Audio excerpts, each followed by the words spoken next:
Is Fantastic Four First Steps that good of a movie? Or is it just said to be a good movie because it's the newest Fantastic Four movie? This will be answered by the end of this video, which I hope it is, in a sense. Okay. Fantastic Four First Steps, of course, is about the Fantastic Four and their world, like, in a sense, reacts, how it is compared to our world. And we see how it's retro, like 60s kind of, but it's futuristic also. And the whole movie is about the Fantastic Four trying to save their world from Galactus. And I'm going to get into spoilers. This movie has not that many cameos, which makes it way better than a lot of other Marvel movies that rely on cameos. This movie is mainly about Galactus trying to take Franklin Richards from the Fantastic Four instead of eating their world.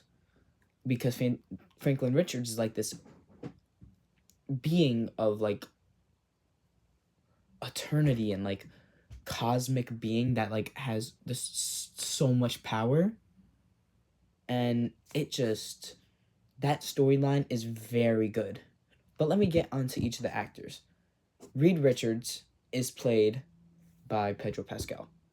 And as Reed Richards, Pedro Pascal does pretty good in my opinion. A lot of people said that they wished that Pedro Pascal would have done like a better job as Reed Richards and show more of like the like nerdy brainy side of him, but I felt like this movie showed who Reed Richards is. So I mean, in my opinion, it was pretty good. We have the second actor in this, Vanessa Kirby as Sue Storm / the Invisible Woman. Vanessa Kirby, in my opinion, is one of like the highlights of this movie. She plays such a great mother role, not only to Franklin Richards, but to the whole group. Because she's like she's the only girl in this group. So she's like kind of like that like one character that can shine more than the others, because there's only one character that's like her in this movie, and that's Silver Surfer, which doesn't get as much screen time as her. So you're seeing this like mother trying to save her child, and it's kind of like you feel Vanessa Kirby put her emotion into this, put her all into this, and I love that. We have the second character as Eben Moss-Barack as the Thing, or Ben Grimm. Eben Moss is great as the Thing, because he isn't just like this muscle used for like brute force and like punching and all that. He's not only used for that, he has emotion just like the other characters. He shows his emotion of like grieving, anger, sadness, loving, and you see that, and it's like, that's amazing, because that's what these characters need. They need emotion, not brute force. They need emotion. And in my opinion, my favorite character, Joseph Quinn as Johnny Storm. Joseph Quinn as Johnny Storm is the best Johnny Storm we've ever had. He's not only like that girl that's like, oh, I want girls. Oh, look at girls. I'm so hot. Oh, girls, come date me. He's not that Human Torch. He is the Human Torch that is loving and caring to his family and wants to save the world, but has that like cockiness and like kind of rudeness, but in a loving way.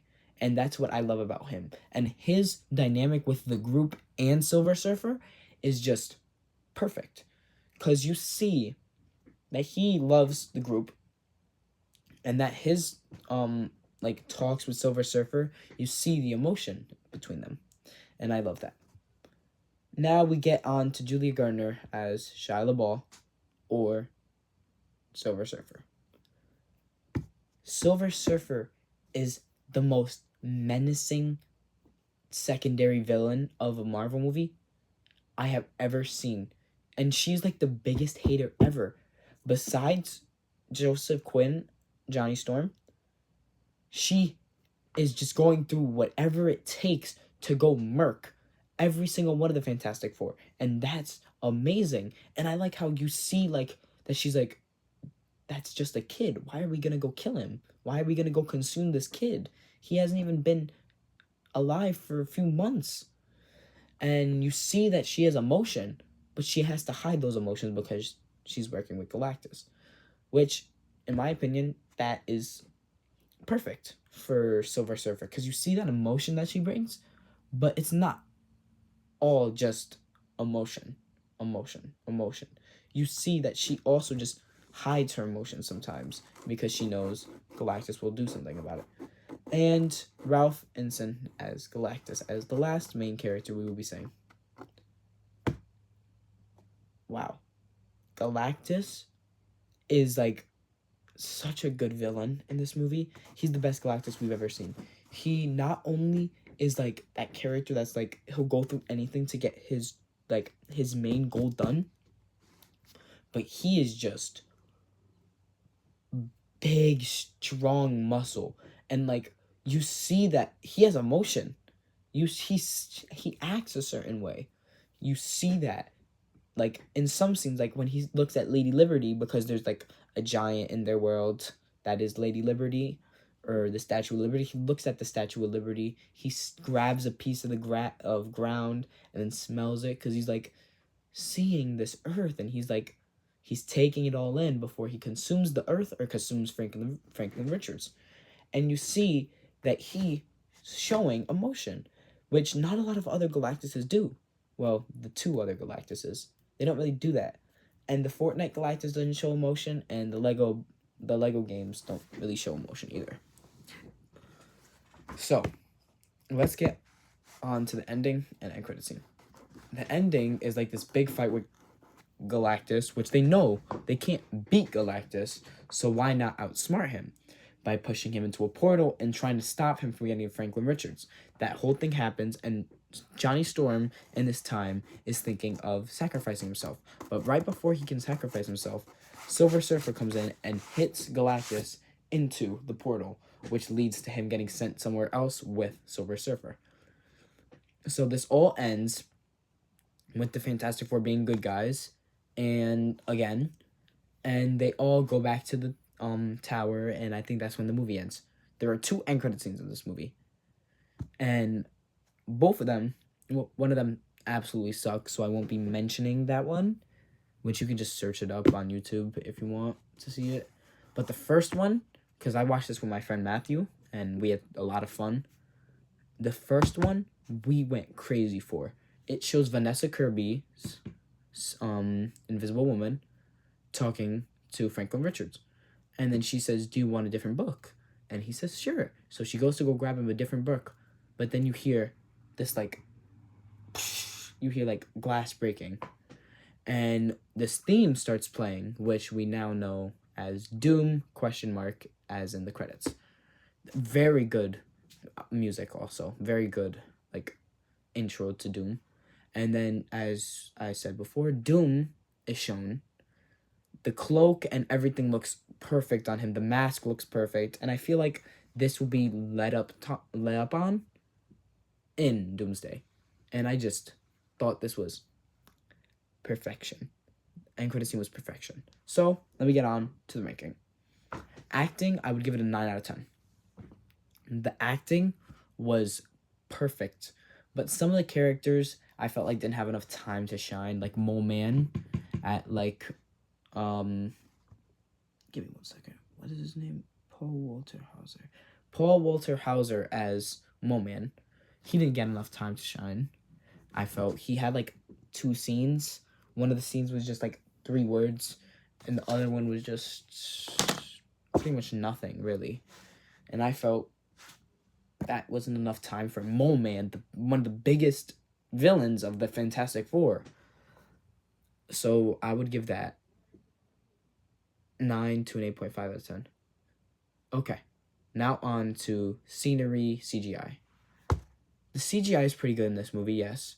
I felt like Franklin Richards' CGI at the beginning was kind of like iffy, or kind of like, is it good, is it bad? it didn't really have a like set for me. I felt like it was both sometimes good and sometimes bad. So I would give it like, yeah, an 8, 7.5. But I felt like also Galactus also carries in the CGI because he's like this big hulking creature and like that looks amazing. So I felt like he's carrying the CGI category. Then we get on to characters. The characters are perfect.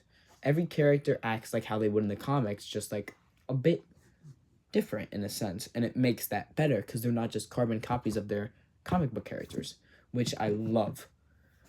So, besides that, all that, and like, oh yeah, and characters, I would give like a 7.5, 8.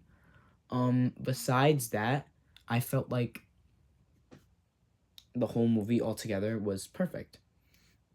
Ending entirely. And I felt that's the best movie you can watch right now in theaters, besides Weapons, of course. But that's like the best movie you can watch in theaters. With Superman, Fantastic Four, and Weapons, go watch Fantastic Four, then go watch Weapons. Or Superman. One or the other. Because they're both amazing. I would give Fantastic Four a high or like a 0.5 of a 9. So like 9.5 or even maybe even a 10. But I would give it probably a 9.5 or a 9. Because I felt this movie like is the best adaptation we've ever got of a Fantastic Four movie ever. It was better than Chris Evans as the Human Torch in that Fantastic Four movie. It's better than Fanforstic, which is really a bar that you should be counting because that's all the way down there because it fucking sucks. So, but besides that, I would give this movie a 9.5. Go watch this movie if you like Thunderbolts and if you liked the original Fantastic Four movies because those movies are this movie, but this movie is just a better version of those. So I feel like if you want just a good movie to watch this summer, watch that. So I'll see you all later. I hope you guys like this review, and peace.